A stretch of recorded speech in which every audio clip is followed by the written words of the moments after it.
Olá, que prazer ter você mais uma vez aqui no nosso canal. Antes de eu citar o nosso tema de hoje, já dê o seu like, compartilhe esse vídeo, porque nós vamos saber mais a fundo. Eu acredito que não há ninguém que não tenha um determinado trauma. E o tema de hoje é trauma, como identificar e tratar.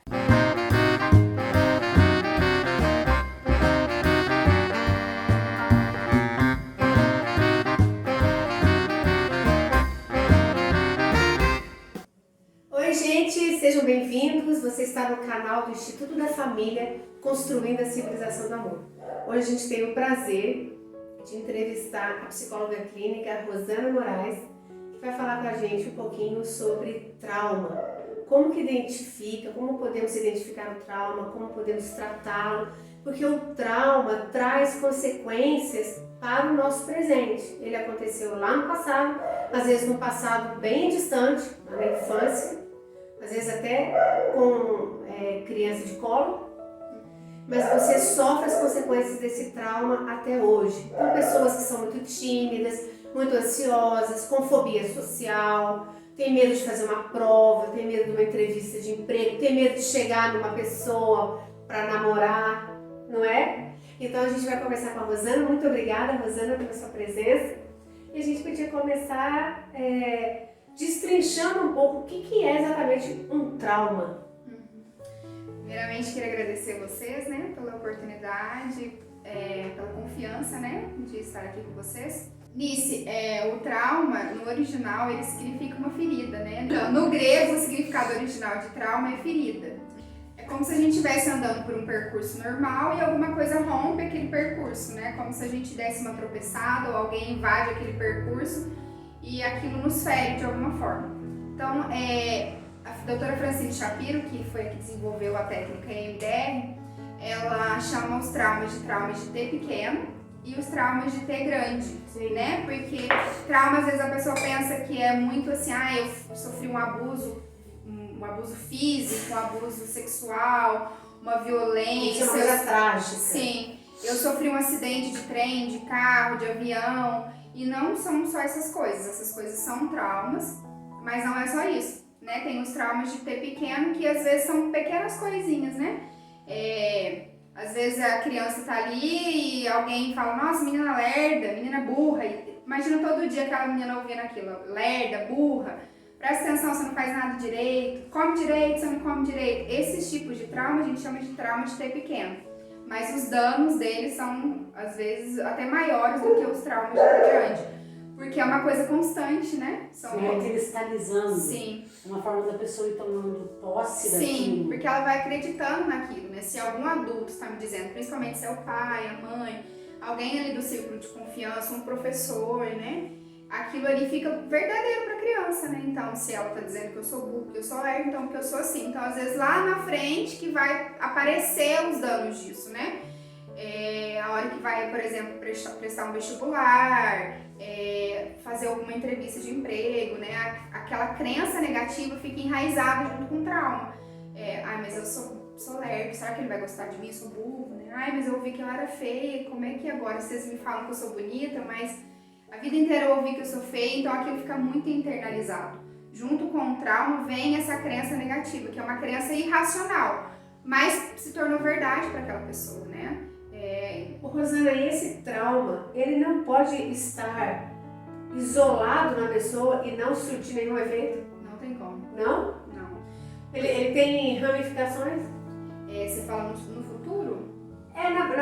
Na personalidade, por exemplo, ele não poderia estar reprimido e a pessoa conseguir viver de forma saudável? Então, você falou uma coisa importantíssima. Muitas vezes o trauma está reprimido. A pessoa não consegue ter acesso ao trauma, assim, ela não consegue lembrar daquele evento, né, ou do que aquilo gera, mas tem os disparadores que a gente chama. Então, reprimiu. Aí você pensa, aquilo lá não incomoda, porque já não tá ali mais. Isso. Não tô vendo, né, igual uma sujeirinha debaixo do tapete. A gente sabe que tá ali, ou a gente nem sabe, né? Tá ali, escondeu, aí na hora que você vai fazer uma faxina grande, aí você vê o poeirão que tava ali dentro, ali embaixo, né? E às vezes a pessoa que tá com essa questão do trauma, ela não vê o que está causando, mas tem os danos na vida adulta dela. Geralmente começam a aparecer na adolescência, na vida adulta, aí começam a aparecer os porquês, não os porquês, mas começam a aparecer as sequelas, esses disparadores. Então, por exemplo, uma pessoa que é tímida hoje, um adulto que é tímido, não tem dificuldade de falar em público. Por exemplo, às vezes a gente recebe no consultório pessoas que têm queixas do presente. A pessoa não chega no consultório e fala pra você assim: nossa, eu tô com um problema porque lá com 3 anos aconteceu isso comigo. Mas com 10 aconteceu isso, aquilo. Na verdade, a gente vai perguntando, né? Tem pessoas que já conseguiram identificar porque alguém pontuou pra ela, né? Alguém contou alguma parte da história, ela consegue identificar ou através da própria terapia, né? Ela vai se conhecendo. Mas a maioria das vezes, principalmente a primeira vez, a pessoa vai chegar lá e contar todas as queixas dela atuais. Então ela vai contar: eu tenho dificuldade de falar em público, eu sou tímida, eu não consigo me relacionar bem, eu só escolho parceiros que me machucam, né? Eu só encontro namoro abusivo. Aí você vai percebendo as queixas e a pessoa fala: não, mas a minha vida foi super bem, eu sempre fui uma pessoa feliz, sempre deu tudo certo, mas eu sempre tive esses problemas. Aí a gente já fica com uma anteninha mais ligada na questão de descobrir o porquê dessas coisas. Aí a gente vai investigar o histórico da pessoa e descobrir onde teve uma ruptura, né? Onde teve algum trauma que rompeu aquele desenvolvimento natural que a gente deveria ter. Quando eu colho uma informação de alguém, a gente vai lá para o plano de tratamento, né, para escuta. Eu sempre vou procurar onde aconteceu uma ruptura na vida dessa pessoa. Então, a ruptura pode ser, por exemplo, um divórcio da família, a morte de alguém, justamente, algum familiar ter sido preso, doença mental, assassinato, sim, suicídio, né? Sim. Quantas famílias perdem alguém por suicídio? É um trauma muito profundo. Às vezes é uma criança que encontra a pessoa que se matou. Sim, acontece muito isso. E aí é um trauma que às vezes a pessoa leva para a vida inteira, né?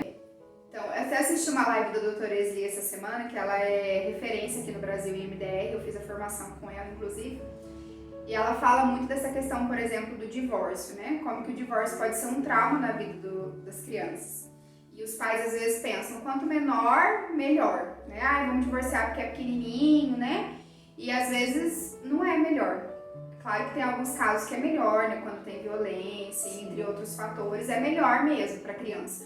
Mas em muitos casos, às vezes, são só algumas coisas que estão precisando ser ajustadas. Aí os pais pensam: não tô aguentando mais esse casamento, vamos divorciar porque o filho tá com 1, 2 anos ou tá com alguns meses. Nem sabe que tá crescendo, não vai sofrer. Simples, é isso mesmo, Nice. As pessoas pensam dessa forma mesmo. Mas quanto menor a criança, menor são os recursos internos que ela tem. Então, isso vai refletir lá na frente, lá na vida adulta, porque a criança, ela precisa ali dos dois, né? Precisa do pai, da mãe. E aí rompe isso. Quando rompe, não fica mais a mesma coisa. Às vezes o pai vai só no final de semana, né? Aquela criança estava acostumada a ouvir a voz daquele pai, né? A mãe também tinha o apoio. Então, envolve vários fatores e cada caso é avaliado de uma forma, mas sempre tem dano. Então, a gente tem o estudo ACE, aplica nos pacientes, o estudo das experiências adversas na infância, o significado em português. É um estudo que foi feito lá nos Estados Unidos, que ele avaliou mais de 17 mil pessoas, e os focos são os traumas, os principais traumas da infância que podem gerar doenças e consequências na vida adulta. E um deles é o divórcio dos pais. E esse estudo é até os 18 anos, aí a gente sempre coloca lá, até os seus 18 anos. Isso já aconteceu com você? E aí inclui violência física, violência sexual, abandono, negligência, divórcio dos pais, alguém ter sido preso, entre outras coisas, mas mais nesse âmbito de coisas mais severas. Sim. E aí esse estudo descobriu que aumenta a chance, assim, de forma muito grande da pessoa poder ter doença na vida adulta, depressão, suicídio, tentativas de suicídio, câncer, doenças gastrointestinais. Quanto mais traumas desse estudo, eles perceberam que aumentava muito mais as consequências. Você ter vivido 4 dessas experiências já aumenta muito. 6 aumenta mais. Né? Então, aí eles colocaram lá no estudo que uma pessoa que não tem nenhum desses ACEs, nunca passou por esse tipo de coisa, a estimativa de vida dela é 80 anos. uma pessoa que passou por 4 ou mais essas coisas, pode diminuir até 20 anos da expectativa de vida daquela pessoa. Porque às vezes ela vai se envolver com alcoolismo depois na vida adulta, A própria depressão? Sim, a própria A pessoa vai depressão. morrer. Ansiedade, né? Uma gravidez indesejada, doença sexualmente transmissível, muita coisa, porque aquele ciclo vai se repetindo, né? Sim. Rosane, o trauma, a pessoa consegue identificar por ela mesma ou só esses traumas mais visíveis? Pode em alguns casos, mas geralmente é alguma coisa que dispara. Às vezes ela é no livro, aí ela vê uma história lá onde a pessoa relata o que ela tá vivendo, o que ela viveu, aí a pessoa fala, nossa, parece que eu já passei por isso, né? Será que isso me prejudicou? Porque a gente também tem os mecanismos de defesa da gente. A gente tem dificuldade em entrar em contato com aquilo que dói, né? Porque é uma defesa da gente. Eu acho que quanto pior o trauma, menos a pessoa fala. Sim. Eu acho que se ela estiver falando é porque o trauma tá vindo e ela tá conseguindo elaborar. Sim, sim. Porque se for muito severo, né, como você tá falando, muito grave, a pessoa não fala. Sim. Por isso que vão muitas sessões no terapeuta até que a pessoa consiga falar. Sim, porque dói muito, né? E às vezes Dói a pessoa, a demais. gente chama até isso de dissociação. A pessoa dissocia do trauma, porque o trauma é tão intenso, é tão dolorido, que se ela entrar em contato com ele, ela não vai dar conta. Não vai dar conta porque faz parte dela. Sim. Se fosse uma coisa que eu posso tirar, né? Se fosse uma Mas bomba, não é. não é. E tem muitas pessoas que esquecem do trauma de tão profundo Sim. que ele é, a pessoa dissocia tanto que é como se aquilo não tivesse acontecido. Aí a gente, quando acessa, a pessoa descobre que aquilo aconteceu, é bom porque trata, né? Mas aí também descobre o tanto de problema que a pessoa teve que ela não sabia que vinha daquele trauma esquecido lá, guardado lá naquele inconsciente, né? Se fosse para você definir a importância de identificar um trauma, o que você diria? Eu diria que identificar é tudo, né? Porque senão a gente fica sofrendo e não sabe por quê, né? O autoconhecimento ele é muito importante pra gente entender o porquê das nossas coisas. Às vezes a gente olha só pro presente, né? Aí eu tenho essa dificuldade, mas a gente não quer encontrar o porquê. E se a gente não encontra o porquê, a gente não sabe como resolver aquilo, né? Aí você indo lá, encontrando o porquê, já é grande parte do processo para você entender como lidar com essa situação no presente, né? Com esses disparadores, né? Com aquilo que o trauma causou. A gente está enfrentando, acho que uma geração que busca mais o medicamento, né? É mais fácil, né? Bem mais Porque fácil. não precisa entrar em contato com a dor. Só que, na verdade, é uma muleta, né? Eu costumo falar para os meus pacientes. É muito importante a medicação. Tem alguns casos que é imprescindível, não tem como ficar. Mas precisa ser, na maioria dos casos, uma coisa provisória. Né? Você vai ficar 50, 60 anos bebendo. Como muitos ficam. E não ficam bem. A Não, questão é não, essa. não Ficam ficam bem. estabilizados. Né? Se tem um pensamento suicida, diminui o pensamento suicida, melhora um pouco da ansiedade e da depressão, mas não é uma pessoa que tá bem. E não é inteira, né? Não é. Você sente que a pessoa não está inteira. Eu também tenho contato assim com gente que toma remédio há anos, sabe? Para dormir, por exemplo.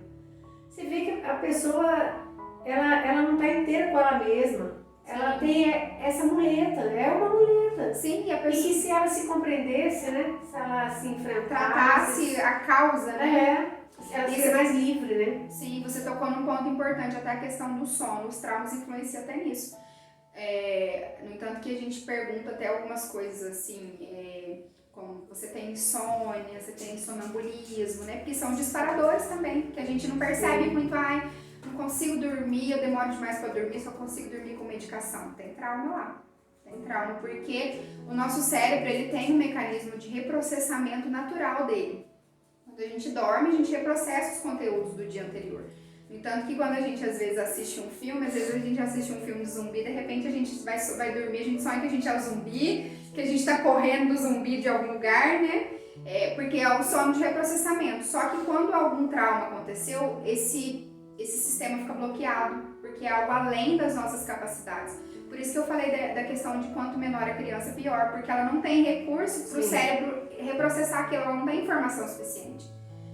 Muitas crianças, por exemplo, que os pais se divorciam, elas entendem que é a culpa delas. Imagina uma criança, racionalmente, depois que ela fica adulta, ela pensa, não tem como eu ter culpa disso, né? Era um problema deles, mas quando se trata do sentir, ela sente que ela tem culpa. Ai, mas se eu tivesse feito menos birra, se eu tivesse obedecido Quietinha, mais, né? Eu acho que meu pai foi embora porque ele cansou de Com mim. certeza não, e vira uma crença que não tem importância que ela seja irracional. Não, A pessoa fica acredita mesmo. Sim, né? é irracional, mas se tornou verdadeira. É uma mentira que se torna verdade, né? E aí esse sono também é afetado, tudo é afetado, porque esse mecanismo trava e quanto mais trauma, mais dificuldade a pessoa vai tendo de dormir.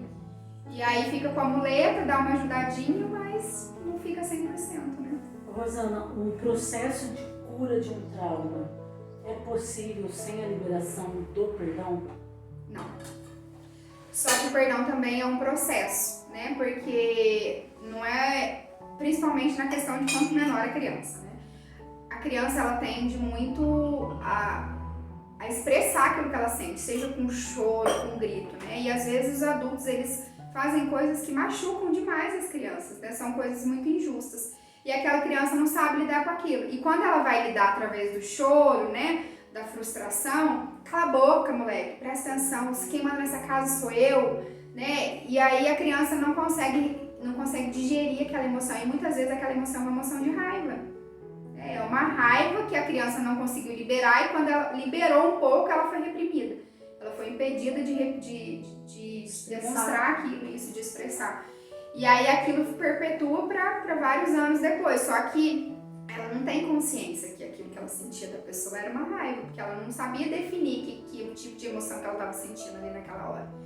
E aí vai gerando, às vezes, uma depressão na vida adulta, né? Porque é uma coisa reprimida. E aí tem coisas também que já são conscientes. Né? A gente tem consciência que a gente tem raiva, que a gente tem rancor, e aquilo ali ele vai corroendo a gente por dentro, né? Porque você não consegue liberar a pessoa e você não consegue ficar livre daquela emoção e daquela pessoa que feriu, né? E não tem como. Só que também, como eu falei, é um processo. Às vezes você não vai conseguir perdoar de início, mas você tem que decidir que você não quer mais carregar aquilo. Eu não consigo dizer assim, eu perdoo a pessoa, e eu super entendo, não é fácil, né? Tem situações que são muito difíceis mesmo. Mas você decidir que você quer deixar aquilo lá no passado, né? Que você quer perdoar aquela pessoa, aí você vai procurar os recursos, a ajuda necessária para você chegar nesse ponto de não perpetuar aquilo mais na sua vida. Mas no trauma, o interessante é que a emoção é como se estivesse lá no passado, né? Sim, mas a emoção é do passado, mas ela sempre está no presente. Então, eu sinto como se eu estivesse lá. Sim, o trauma é exatamente. Sim, o trauma é exatamente isso. É como se os anos vão passando, né? Os anos vão passando na nossa vida, mas a gente ficou congelada lá no passado. Sim. Congelada mesmo. Mas o trauma também, ele traz um comportamento, às vezes, repetitivo? Sim. A pessoa desenvolve comportamentos? Sim, porque como rompeu aquilo, por exemplo, se foi um trauma mais severo, rompeu alguma coisa na vida dela. A pessoa estava indo acreditando, por exemplo, que ela sou uma boa pessoa. Aí, de repente, vem um trauma e aquele trauma faz ela pensar assim, não, eu sou uma pessoa ruim. Pode ser qualquer tipo de trauma. Eu estou dando um exemplo de uma criança, mas existem vários. Eu sou uma pessoa ruim. Aquilo vai nortear ela em muitas áreas. Imagina você ficar o tempo todo pensando que você é uma pessoa ruim. Você vai nortear a sua vida para aquilo. Uma pessoa ruim faz coisas ruins. Uma pessoa ruim se machuca, né? Não, e ela enxerga o mundo. Sim. E se coloca como uma pessoa ruim. Sim, e enxerga as pessoas como ruim, né? E ela acha que as pessoas estão vendo ela como ruim. Sim. Então ela monta todo o teatro, né? Sim, a cabeça da gente monta toda a cena. Monta. E aí às vezes acontece da pessoa se machucar, né? Sim. Se mutilar, às vezes entra em situações de alto risco, né? Às vezes esses rachas que a gente vê, pessoa que tem uma necessidade de correr muito risco, porque às vezes ela acha que ela é uma pessoa ruim, que ela merece coisas ruins. Sim. Então ela faz coisas às vezes pra se machucar. É claro que não são todas as pessoas que têm esses esportes que são assim, né? Mas algumas. E em outras situações também, né? Onde a pessoa vai se envolver, às vezes em um relacionamento onde ela vai sofrer naquele relacionamento, porque ela acredita que ela é uma pessoa ruim, que ela merece sofrer. Muitas crenças vêm nesse respeito, né? Eu sou culpada, sou uma pessoa ruim, eu não mereço coisas boas, né? E ela vai só se envolvendo em situações desse tipo. Mas não é uma coisa racional para ela agora. Ela não consegue acessar e falar, não, eu estou nesse relacionamento porque eu me considero uma pessoa ruim. Não, na verdade ela vai dizer assim, não, eu tô tentando lutar pra esse relacionamento. É tudo velado. Pra pessoa mesmo é velado, né? Ela não consegue acessar aquilo. Né? Por isso que o trauma é tão difícil. Por isso que a terapia é tão importante. Sim, Você fala do trauma muito associado à forma de se ver. sim, com certeza. O trauma altera isso. Todo trauma vem com ele uma crença negativa. Todo. Então o trauma, ele traz pra gente uma imagem que eu passo a ter de mim mesmo. Sim, uma imagem errada, né? Uma Distorcida. mentira, uma distorção mesmo. E que vira verdade pra Sim. mim se eu não trato. Sim, um grande exemplo disso, por exemplo, pessoas que sofreram abuso sexual. Às vezes é um parente, né? Elas sempre têm, 99% delas dizem ser culpadas pelo abuso. E às vezes era uma criança de 3, de 4, de 5. Aí se você for perguntar pra pessoa, você fala, mas não faz sentido, né? Se a gente, sem ser profissional, vai perguntar, fala, não, mas não tem por que você se sentir culpado, foi culpa do fulano, do ciclano. A pessoa entende racionalmente aquilo, mas ela não consegue sentir e acreditar naquilo, que ela não é culpada. Porque lá naquele trauma, ela vivenciou uma sensação de culpa. Por que eu não saí? Por que eu não disse não? Né? Por que eu deixei tanto tempo aquilo acontecer? E são coisas irracionais, porque ela olha para o passado como se ela tivesse a idade que ela tem agora, por exemplo. Ai, mas por que eu não saí? Mas uma criança não consegue sair, né? Ela é vulnerável, ela está ali diante de um adulto, mas ela olha como se ela tivesse que ter agido como aquele adulto, né? Não como Nossa, uma então criança. uma mãe, por exemplo, que o filho sofre um acidente, ela chega a um falecimento, por exemplo, ela passa a acreditar que é culpa Sim, dela. muitas vezes sim. Literalmente, né? Ô, Rosana, você falou 2 vezes agora na entrevista sobre EMDR. Uhum. É aí que você é formada nisso. Eu Uhum. queria saber o que é, o que quer dizer a sigla? A sigla em inglês, é que eu não sei falar inglês, mas o A significado... sigla está em inglês? Inglês. Entendi. O significado é dessensibilização e reprocessamento por meio dos movimentos oculares. Certo. E o que significa? E você trabalha com isso no seu consultório? Sim, trabalho. O que é esse tratamento? Então, esse tratamento, ele é para tratar os traumas, né? Tudo aquilo que ficou mal resolvido, ficou congelado lá no passado. Lembra que eu falei que o nosso cérebro ele tem aquele reprocessamento natural quando a gente dorme? Esse reprocessamento natural é durante o sono REM, que é aquele sono dos movimentos rápidos, né? O nosso olho, quando a gente dorme, tem um período do sono que o nosso olho fica mexendo rápido. A gente não vê, né? Mas se a gente ficar observando alguém dormindo, a gente vai ver que o olho fica mexendo. Sim. É o sono do reprocessamento. Aí o trauma trava esse sistema naquela situação. Com a terapia MDR, a gente devolve ao cérebro essa função. Quando a doutora Francine descobriu essa terapia lá nos Estados Unidos, ela estava andando no Central Park e ela tinha acabado de passar por um câncer e ela começou a andar e movimentar os olhos. Ela percebeu que as coisas que ela estava pensando começaram a diminuir a carga emocional, o incômodo. E ela ficou pensativa com aquilo, né? Ela começou a pesquisar com os amigos e ela foi vendo que tinha algum resultado. Aí depois ela começou com os veteranos de guerra, né? Porque eles voltavam da guerra, mas a guerra não saía deles. Sim. Né? Porque eles continuavam sentindo as mesmas coisas que eles sentiam lá na guerra. O helicóptero parava em cima da casa deles e já pensavam que eles iam sofrer um ataque, porque para o cérebro deles, eles ainda estavam na guerra, né? Porque certo. o trauma ficou congelado lá.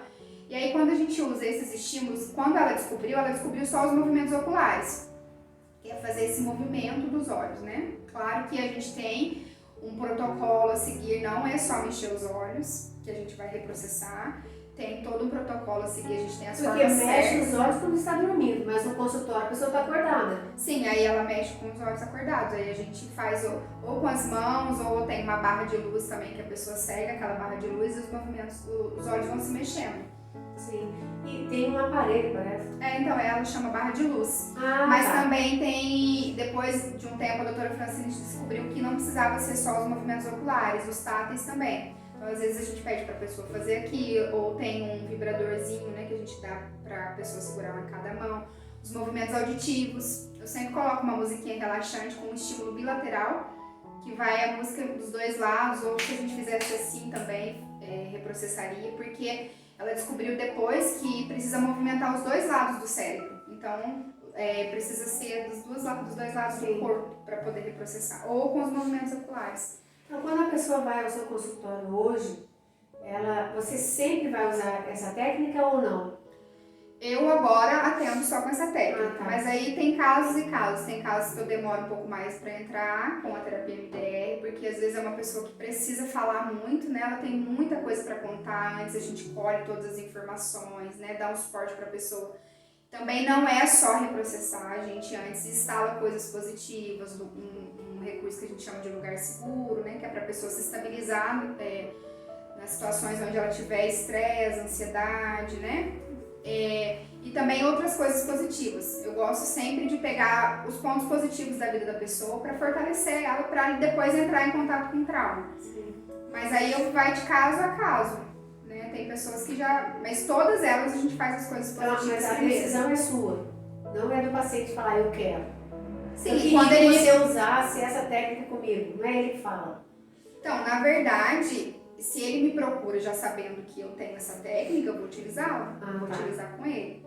Né? Se ele não quer, aí é uma opção dele. Mas eu já explico como que eu trabalho, como que funciona a terapia MDR. Tem algumas pessoas que têm medo de início, né? Aí eu vou trabalhando bem, assim, as coisas positivas, vou explicando como é que funciona, pego para os traumas mais tranquilos, né? Os traumas de ter pequeno, para depois entrar nos mais graves, porque às vezes são pessoas muito fragilizadas, né? Então, elas esconderam aquele trauma a vida inteira, entrar em contato com eles não vai ser tão fácil. Só que eu costumo dizer para elas, a gente vai trabalhar as coisas positivas, mas se a gente não trabalhar o trauma, não vai ter melhora. Tem uma melhora, mas não é uma melhora muito significativa, porque ainda tem aquela raiz podre que a gente precisa tirar, né? Quando usa essa técnica, você acha que a terapia é mais breve? Com certeza, muito mais breve. É claro que tem alguns casos que são traumas mais complexos, né? São traumas de muitos anos, né? Às vezes uma negligência que viveu vários anos, uma violência, um abuso físico por muitos anos, né? Ou são vários traumas, na vida inteira foram traumas de ter pequeno, traumas de ter grande, tem gente de todos os tipos. Aí demora um pouquinho mais, mas ainda assim é mais breve do que a terapia convencional, só da fala, né? Porque a gente não consegue, com a nossa fala, acessar essas partes inconscientes. No MDR a gente pega os aspectos racionais, né? Ou irracionais, que seriam as crenças negativas, as sensações corporais também, que o trauma traz junto com ele, a imagem, né, que aquela situação trouxe. Então, às vezes tem pessoas que reprocessam mais pelo corpo. Aí eu senti um aperto aqui no meu peito, senti uma dor no meu estômago, né? Tô com dor de cabeça, tem pessoa que sente sono, por conta do corpo guardar as marcas, né? Existe até um livro que o nome é esse, O Corpo Guarda as Marcas. Então, todas as vezes que a gente vai reprocessar um trauma, sempre tem alguma coisa no corpo. Por isso que depois também o trauma traz doença na vida adulta. Porque sempre o corpo, ele joga aquela energia em algum lugar, né? O Rosana não se aproxima de hipnose? Não. Não? Não. É uma dúvida muito frequente mesmo, mas não é, porque a hipnose acessa o inconsciente, mas a pessoa não fica consciente, né? Eu não entendo tanto de hipnose também não, pra dizer. Mas no MDR a pessoa fica totalmente consciente o tempo todo. Aí ela pensa na situação e a gente vai fazendo o estímulo e cada vez que a gente para, eu pergunto pra pessoa o que surgiu, né? E o cérebro dela vai encontrar o caminho. Às vezes é um emaranhado de fio, né? Porque são várias situações. Por exemplo, se a gente pegar uma situação de negligência, a gente pega aquele ponto, às vezes o cérebro vai rastrear todas as situações onde a pessoa viveu negligência. E aí vai estar o seu trabalho. Porque não é só a identificação, porque daí você vai trabalhar com a pessoa. E vai surgindo naturalmente. A ressignificação do trauma. Sim, porque vai surgindo naturalmente. A gente pega a imagem inicial só pra dar o start. Entendi. Mas eu nunca sei o que vai vir depois. Sim. Porque é a pessoa. E na verdade nem a pessoa sabe o que vai vir. Porque estava tão inconsciente, tão armazenado, tão escondido, que o cérebro ele vai rastreando, é como se fosse um fio mesmo, sabe? Ele vai encontrando, às vezes ele tá meio emaranhado em outros fios, mas ele chega e aí a gente trata todo o conteúdo ruim, vai vindo automaticamente e depois também automaticamente já começam a surgir as coisas boas. O trauma ele vai tirar aquilo que é ruim, né? O MDR vai tirar a parte ruim do trauma, mas depois vem a resolução. Ah, mas eu consegui sair, né? Eu me tornei forte depois daquilo, né? E aí a pessoa consegue já entender que ficou no passado, né? Porque quando ainda é o trauma e não trabalhou, tá congelado, é como se o trauma estivesse no presente. Exatamente. Né? Quando a gente reprocessa isso, você joga no arquivo do passado, não tá mais no arquivo do presente. Você não vai perder o arquivo original, você vai lembrar do trauma, mas quando você lembrar, você não vai lembrar mais com aquele incômodo. A dor. Sim. Rosana, a gente está vivendo um tempo em que todo mundo ignora muito o passado, né? O que importa daqui pra frente, não importa o que fizeram com você, o que importa é o que você vai fazer, né? Tem até uma frase. Sim, eu gosto muito dessa Eu frase. gosto também, eu acho ela válida.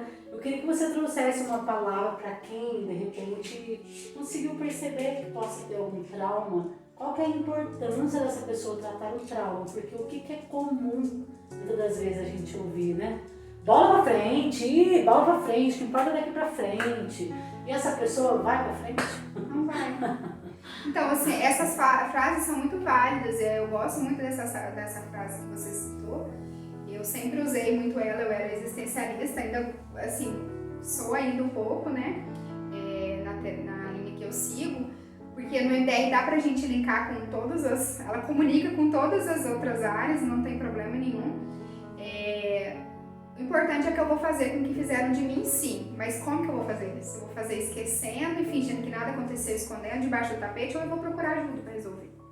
Né? Tem essa diferença. Então eu descobri, o importante é bola pra frente, eu não vou ficar me apegando no passado, mas eu preciso ir lá e tratar esse passado. Porque senão eu não vou conseguir desempenhar e olhar para o futuro. Essa é uma escolha. Essa é uma escolha, né? Sim. Porque a escolha da pessoa de procurar a terapia só pode ser dela, Sim, não tem como ninguém exatamente. obrigar ela, né?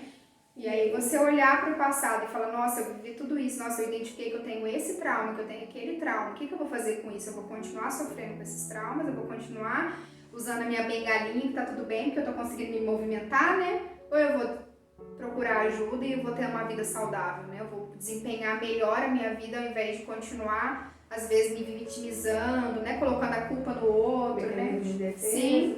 Ô, Rosana, e tem, lá no seu consultório, você tem visto que traz resultado mesmo? Muito positivo? resultado. Depois que eu descobri o MDR, eu não quero largar nunca mais. Porque eu quando eu comecei a descobrir o MDR, foi por uma terapeuta que até atendia na minha sala, e aí ela me falou, eu fiquei meio assim, né? Eu pensando, nossa, mas será que é assim mesmo? Eu comecei a ler os livros de MDR, aí tinha os casos, né, os relatos de caso, eu ficava, mas não é possível que é assim. Falei, eu vou tentar fazer com você. Aí eu comecei a fazer a terapia com ela e eu vi o resultado na minha vida. Sim. E aí eu tive certeza que funcionava, e aí eu fiz a formação, e depois que eu fiz a formação, tinha pacientes que eu já atendia fazia um tempo, o paciente alavancou de uma forma... Mas precisa crer? Precisa acreditar? No tratamento? É. Depende, porque se você for sem acreditar, você vai ver que funciona. Porque assim, na terapia MDR, às vezes surgem os bloqueios, né? Mas a gente tem aí, eu tenho a forma certa de desbloquear, né? De acessar essas partes, essas defesas que a pessoa tem. Porque a pessoa ela vem muito defendida, ela vem com medo, né? É novo. E aí vai da pessoa, né? Como se a pessoa quer enfrentar alguma coisa que ela não acredita. Porque às vezes ela não acredita, mas ela vai experimentar e vai ver que é verdade. Eu também não tinha 100% de certeza que funcionava. Eu tinha as minhas dúvidas, né? Eu falei, vou experimentar pra ver se funciona. E funcionou, e por isso que eu tô fazendo hoje, né? Mas se eu também não tivesse experimentado, tivesse medo, talvez eu Pode não ser teria essa visão. aplicado. Você pode atender adolescente, Sim. jovem, adulto, Sim. criança não. Até criança, até bebê. Como diz a Esli, se estiver respirando, dá pra aplicar.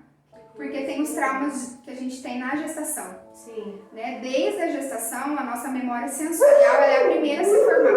Então a criança sente tudo. Quando a mãe, por exemplo, passa por uma situação de estresse, de ansiedade, às vezes cai um tombo, alguma coisa, o bebê sente tudo. Sim. Se a mãe tá triste, o bebê sente. É claro que ele não vai lembrar. Mas se a gente perguntar como foi sua gestação, né? Você não vai lembrar, não tem como lembrar. Mas quando a gente vai com a terapia MDR reprocessar isso, vem, eu senti uma ansiedade, eu senti uma inquietação, eu senti uma tristeza, e aí a gente vai reprocessando. E é coisa que influenciava na vida adulta. Eu lembro quando eu fiz esse protocolo para gestação, eu lembro que a professora Ana Lúcia Castelo, que é uma referência também nessa parte infantil, ela falou de um caso que tinha uma pessoa que tinha uma dor, uma queimação na barriga e não descobria a causa, fazia exame, não dava exame nada, já tinha feito terapia de tudo quanto é jeito e não tinha dado resultado. Ela falou para ele, vamos tentar fazer, vamos reprocessar a sua gestação. Aí durante os meses lá, tava tudo bem, de repente ele sentiu um incômodo na barriga, ele falou, nossa, é igualzinho o incômodo que eu sinto hoje. Aí ele teve a sensação que é como se um cavalo estivesse chutado a barriga dele. E a mãe não queria contar o porquê, né, como tinha sido a gravidez. A mãe nunca quis tocar no assunto porque os pais eram separados. E aí ele teve... Aí apertou a mãe disse que o pai tinha chutado a barriga dele. A barriga da mãe, né, quando ela estava grávida. Ele estava lá dentro. E aí reprocessou isso, nunca mais ele teve essa dor. Então, assim, é umas coisas que a gente pensa, nossa, mas parece que é muito louco, né? Como que acontece isso? É o cérebro da gente. Sim, tá tudo né? lá dentro, né? Sim, e não tem como a gente fugir disso, né? As marcas ficam ali e a gente precisa dar um jeito de tratá-las, né? Muito bom. Rosana, muito obrigada. Foi muito legal a entrevista. Eu acho que vai interessar muita gente, com certeza. A gente vai deixar na descrição do vídeo os seus contatos. Né? Você atende em Santa Rita do Sapucaí. Isso, e online. E online também. Tá certo. Muito obrigada. Qualquer dúvida, gente, comentário. Se esse vídeo serviu para você, fez sentido, você gostou, então você pode compartilhar também. É bastante interessante. E qualquer dúvida, você deixa aí no comentário que a gente responde depois junto com a Rosana. Isso mesmo, aproveitar nisso, mandar um beijão para a irmã Sandra de Santa Rita. Ela trouxe um bolinho de chuva aqui com esse tempo frio, delicioso. E a Rosana que conhece ela, né, Rosana? Eu falei, a Rosana vai gostar. Então eu trouxe a Anice, vai conhecer, porque a Anice só conhece ela de falar, né, Anice? Pode não. Mas vai comer o bolinho de chuva também. Beijo, gente. Tchau. Obrigada. Obrigada.